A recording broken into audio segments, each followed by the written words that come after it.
بسم اللہ الرحمن الرحیم۔ السلام علیکم دوستو، میں آپ کو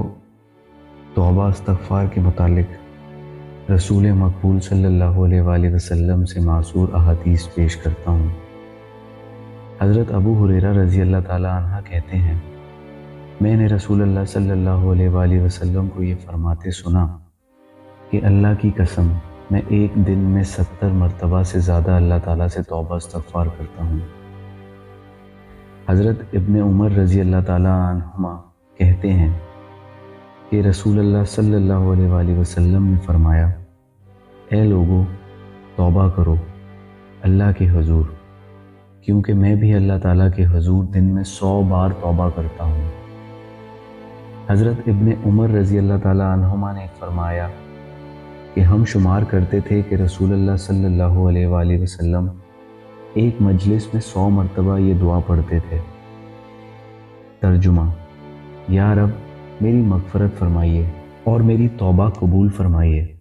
کیونکہ بلا شبہ آپ ہی بہت زیادہ توبہ قبول فرمانے والے اور بہت رحم فرمانے والے ہیں۔ مسلم میں ابو موسیٰ الاشعری رضی اللہ تعالیٰ عنہ فرماتے ہیں، رسول اللہ صلی اللہ علیہ وآلہ وسلم نے ارشاد فرمایا کہ بلا شبہ اللہ تعالیٰ عز و جل رات کو اپنی شان کے مطابق ہاتھ پھیلاتا ہے تاکہ گزرے ہوئے دن میں جس نے گناہ کیے ہیں ان کی توبہ قبول فرمائے، اور دن میں اپنی شان کے مطابق اپنا ہاتھ پھیلاتا ہے تاکہ گزری ہوئی رات میں جنہوں نے گناہ کیے ہیں ان کی توبہ قبول فرمائے۔ مغرب سے سورج طلوع ہونے تک، سورج کا مغرب سے طلوع ہونا قیامت کے بالکل قریب آنے کی ایک بڑی نشانی ہے۔ ایسا ہی ہوتا رہے گا۔ حضرت انس رضی اللہ تعالیٰ عنہ فرماتے ہیں کہ میں نے رسول اللہ صلی اللہ علیہ وآلہ وسلم سے سنا ہے کہ اللہ تعالیٰ نے فرمایا کہ اے انسان، بے شک تو جب تک مجھ سے دعا کرتا رہے گا اور مجھ سے امید لگائے رکھے گا میں تجھ کو بخشتا رہوں گا، تیرے گناہ جو بھی ہوں میں کچھ پرواہ نہیں کرتا۔ اے انسان، اگر تیرے گناہ آسمانوں کے بادلوں کو پہنچ جائیں پھر تو مجھ سے مغفرت طلب کرے تو میں تجھے بخش دوں گا اور میں کچھ پرواہ نہیں کرتا۔ اے انسان، اگر تو اتنے گناہ لے کر میرے پاس آئے جس سے ساری زمین بھر جائے، پھر مجھ سے اس حال میں ملاقات کرے کہ میرے ساتھ کسی چیز کو شریک نہ بناتا ہو، تو میں اتنی ہی بڑی مغفرت سے تجھ کو نوازوں گا جس سے زمین بھر جائے۔ ترمذی اور ابن ماجہ میں حضرت انس رضی اللہ تعالیٰ عنہ سے مروی حدیث میں درج ہے، نبی کریم صلی اللہ علیہ وآلہ وسلم نے ارشاد فرمایا کہ ہر انسان خطا کار ہے اور بہترین خطا کار وہ ہے جو خوب توبہ کرنے والا ہے۔ بخاری اور مسلم میں حضرت عائشہ رضی اللہ تعالیٰ عنہ سے روایت ہے، رسول اللہ صلی اللہ علیہ وآلہ وسلم نے فرمایا، بے شک بندہ جب گناہ کا اقرار کرے پھر توبہ کرے تو اللہ جل جلالہ اس کی توبہ قبول فرما لیتے ہیں۔ حضرت عبداللہ بن مسعود رضی اللہ تعالیٰ عنہ سے روایت ہے کہ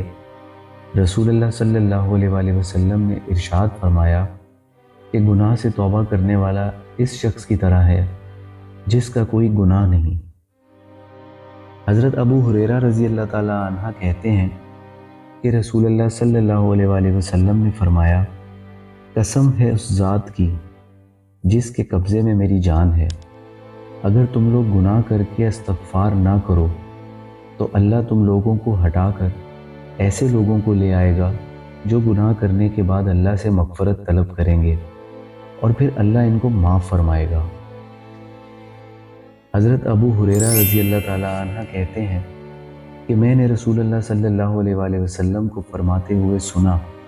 کہ کسی بندے سے کوئی گناہ ہو جاتا ہے، وہ کہتا ہے، اے میرے رب، مجھ سے گناہ ہو گیا، آپ اسے معاف فرما دیں۔ رب العالمین فرماتا ہے، کیا میرے بندے کو علم ہے کہ اس کا ایک رب ہے جو گناہوں کو معاف بھی فرماتا ہے اور ان پر پکڑ بھی کرتا ہے؟ میں اپنے بندے کو معاف کرتا ہوں، پھر بندہ کچھ عرصہ جتنا اللہ چاہے گناہ سے باز رہتا ہے، پھر اس سے گناہ سرزد ہو جاتا ہے، پھر وہ اللہ تعالیٰ سے بخشش طلب کرتا ہے۔ اللہ تعالیٰ فرماتا ہے، کیا میرا بندہ جانتا ہے کہ اس کا ایک رب ہے جو گناہوں کو معاف کرتا ہے